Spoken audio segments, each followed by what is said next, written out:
Hai, aku Indah, kembali lagi di Indah Mereview Buku. Pernah ngerasa nggak hidup itu kok rasanya banyak banget masalah ya?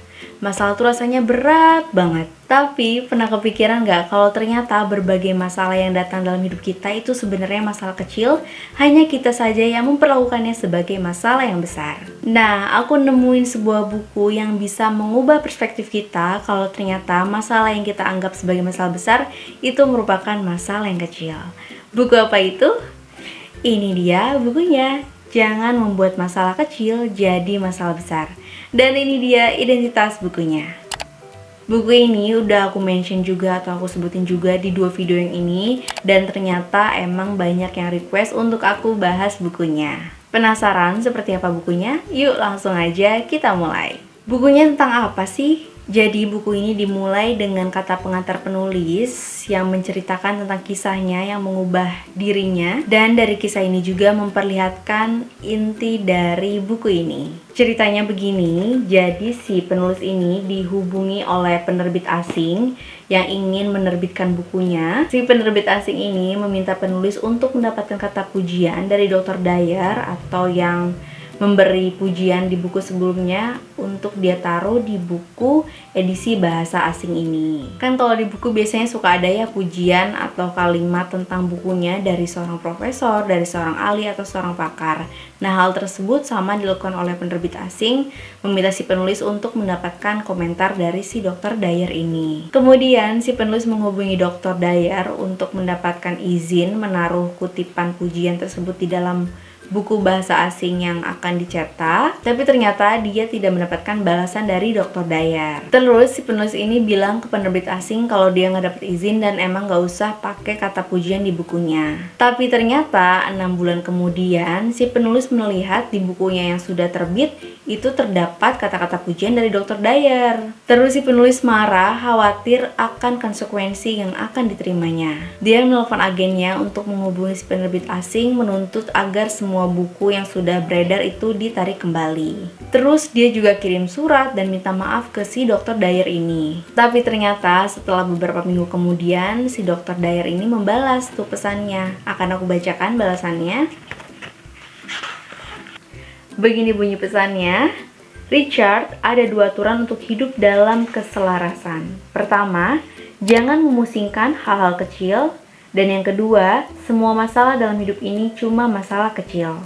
Biarkan kutipan itu tercantum di buku itu. Salam hangat. Melihat respon Dr. Dyer yang bereaksi dengan bijak dan rendah hati tanpa emosi apapun, penulis menyimpulkan bahwa respon dari Dr. Dyer menggambarkan konsep penting yaitu mengalir bersama arus dan belajar untuk bereaksi terhadap kehidupan dengan anggun dan tentram.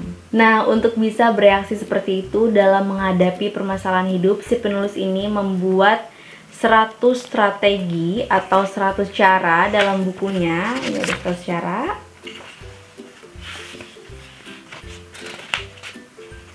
Ini 100 cara atau 100 bab untuk membuat hidup lebih bahagia. Bagaimana caranya dalam menghadapi sebuah masalah. Setelah aku baca, setiap cara, 100 cara di buku ini tuh memiliki tujuan yang sama seperti judulnya. Intinya tidak membuat masalah kecil jadi masalah yang besar. Dengan mengubah sudut pandang dari masalah besar menjadi masalah yang kecil, bukan berarti kita tidak serius dalam menghadapi masalah dan menganggap masalah itu enteng. Tapi dengan sudut pandang tersebut, kita bisa jadi tenang, bisa jadi rileks, bisa jadi santai, sehingga bisa melihat perspektif baru dalam menyelesaikan sebuah masalah. Dengan perasaan rileks tersebut juga kita malah akan terbuka pikirannya untuk mencari solusi dan jalan keluar dari permasalahan tersebut. Lewat buku ini, kita diajarkan untuk lebih kalem dalam menghadapi masalah dan berpikiran luas, bisa berpikir bijak dalam mengambil keputusan. Kira-kira begitu inti dari bukunya. Kemudian ada beberapa hal yang ingin aku sampaikan tentang buku ini. Yang pertama, aku suka buku ini karena strategi yang ditulis itu sederhana, realistis, bisa dipraktikkan dan bukan sekedar angan-angan saja. Yang kedua, dari segi visual aku suka sama bukunya. Ini warnanya covernya kuning, menonjol dan simple. Menurutku untuk kategori buku self improvement ini udah pas banget covernya. Kemudian kita masuk ke bagian dalam. Ini secara font tulisan juga aku suka banget. Ini enak dibaca, fontnya nggak terlalu besar dan nggak terlalu kecil. Terus yang aku suka lagi dari buku ini adalah, kan ini ada 100 poin ya. Nah, setiap poinnya itu ditulis dengan ringkas, to the point, gak bertele-tele, langsung dapat gitu intinya. Kira-kira setiap poinnya itu dijelaskan dari 2-4 halaman. Itu enak banget, cepet dibacanya dan langsung dapat pesannya. Jadi gini tampilannya, akan aku kasih lihat. Yang pertama di sini ada nomor babnya, kemudian ada judul. Ini lihat fontnya nggak terlalu besar atau nggak terlalu kecil.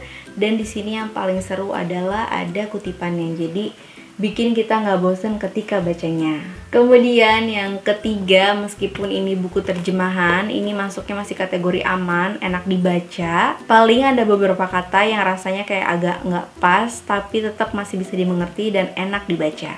Buku ini juga masuknya buku sekali duduk. Ini enak dibaca dan enak banget kalau dibawa kemana-mana, apalagi kalau traveling, ringkes banget. Yang keempat, ada banyak kutipan yang menggugah hati di buku ini. Aku suka beberapa kutipan, akan aku bacakan. Salah satunya ada di halaman 129, begini bunyinya. Perbedaan antara orang yang bahagia dan orang yang tidak bahagia adalah pada apa yang mereka perbuat bila mereka sedang berada pada suasana hati yang buruk.